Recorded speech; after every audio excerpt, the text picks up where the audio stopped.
Ah, yes, Pierre David. The purveyor of more B- efforts than practically any producer in history. This is not to say that his filmography is without classics. David actually parlayed his early success producing David Cronenberg films into a nifty little assembly line company called Image Organization.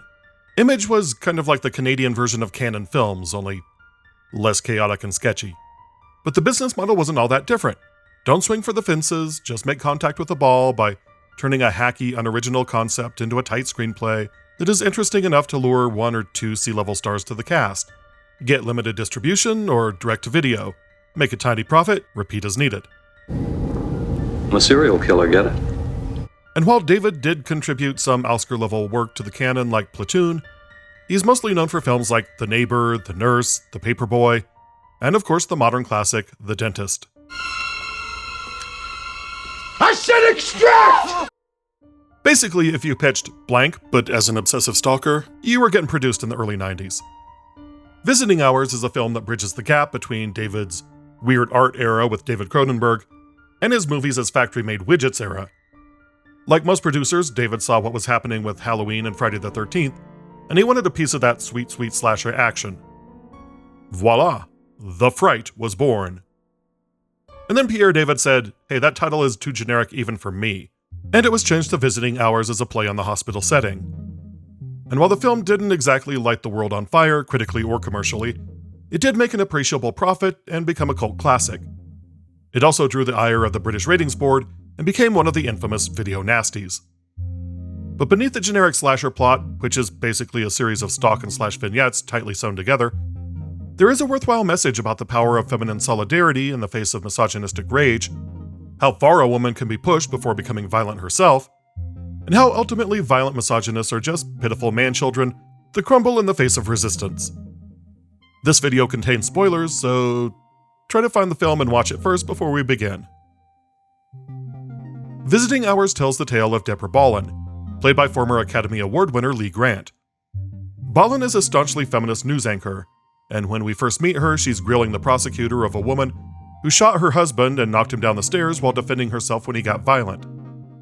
The prosecutor argued successfully that it was premeditated and she just gave herself the wounds. Bolin sets up a fund to get the woman a real attorney for the appeal, but her station manager Gary, played by William Shatner, refuses to let it air.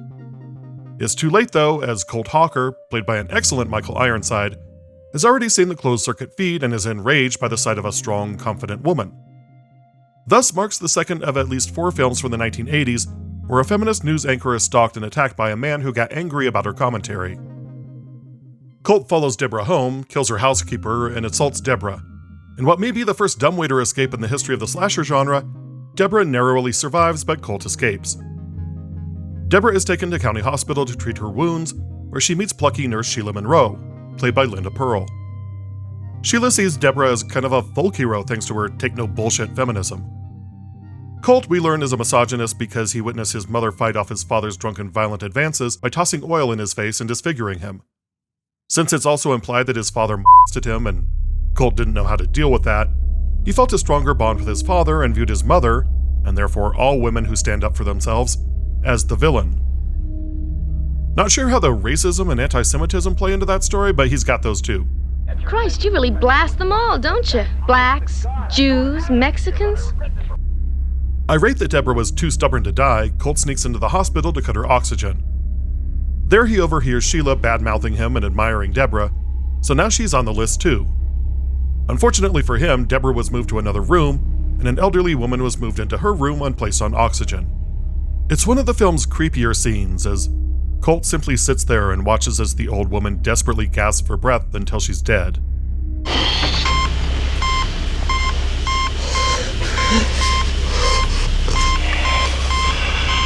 Colt isn't terrible looking, so both his Norma Desmond-esque landlady and hot rando Lisa are into him. Lisa agrees to go back to his place where she asks him, "Hey, what's up with the racism and anti-Semitism?" As you do. You want the whole goddamn world to yourself? Yeah, I'd like that. This is not enough of a red flag, so Lisa tries to seduce him, but instead he wants to get violent. He holds her down and bites her in lieu of raping her because he can't get it up. This, along with Colt's backstory, served to dismantle the image of him as this Michael Myers-style superhuman killer. It's important to remember in a grounded reality, evil men are just men, and nothing is inevitable if you stop granting them power over you. Speaking of power, Deborah becomes the story, with the press wondering if she brought it on herself by being so outspoken, and wondering if she's a hypocrite for her pacifist stances in the face of being a victim. Deborah doesn't give a particularly strong answer, but I appreciate the movie's willingness to broach the nuances of the subject. Lisa winds up at a women's shelter where Sheila happens to be volunteering for the night. Lisa is initially resistant, assuming that prissy nurse Sheila will look down on her for being poor and putting herself in a dangerous situation. Oh, see how the other half lives, huh? But Sheila offers only empathy. It turns out she was also beaten by a man when she was younger, and she got pregnant at an early age. I think this scene is key to the film, and it's one that goes missed by critics who only see the violence against women trope as some sort of male fantasy. There are 3 women who will be survivors of Colt's rage by the end of the film, spoiler alert, and each of them makes the implicit decision that they're going to look out for one another. The movie allows them to have scenes where they bond, or at least Sheila bonds with the other 2 women. Feminine bonding is too frequent in the movie to be an accident, too. In the opening scene where Deborah grills the prosecutor, Gary wonders what she's doing, and one of the female producers proudly says, Nailing his ass. the job. frustrated by his failed attempts at killing Deborah, Colt turns his wrath on Sheila and her family. This leads to a scene where Sheila is stabbed in the fucking stomach trying to defend her daughter. It's a distressing scene too because 1, Pearl is so likable as Sheila, 2, Colt makes her wheeze into the phone as the life begins to drain out of her, and 3, it happens at a time in the story where it would make sense to kill her off so that there would be a one-on-one showdown with Deborah. Colt has to vacate quickly though before he can finish the job, but he does smash his own arm with a bottle so he can Trojan horse his way back into a well-guarded hospital. This leads to the usual third act stalk and slash battle between Deborah and Colt. The ending isn't exactly high concept or anything. Deborah hides in an unused room and then stabs Colt in the stomach with a knife while he's searching for her. But the way that director Jean-Claude Lord frames it and Lee Grant and Michael Ironside act it make it a poignant moment for such a brutal film. And it's on theme. Lord even diffuses the one last jump scare cliche as Colt grabs at her ankle desperately, only for Deborah to dismissively pull herself away and leave him to bleed out on the floor. While I wouldn't call this a second-wave feminist masterpiece by any means, the fact that an almost entirely male creative team took the time to write women who like and admire each other, and that winds up being the factor that allows them to live, is pretty progressive for a slasher that was labeled blatantly misogynistic upon its release. And while Colt is the only overtly evil man of the piece, the filmmakers pepper other forms of misogyny throughout, with Gary patronizing Deborah every chance he gets, and a male patient telling Colt, who's disguised as an orderly, that nurse is a real bitch because she gave Colt an order. None of this is to say that the film is one of those men are pigs, sisters before misters, political lesbianism is life stories that can come off as cringy. But the filmmakers realize that they have to build a world that A, reflects a reality everyone can recognize, and B, gives the woman of the story something to bond over. And it works because they recognize the commonplace problems rather than things that could divide them, like age and socioeconomic class. Oh, see how the other half lives, huh? My dear, there is no other half.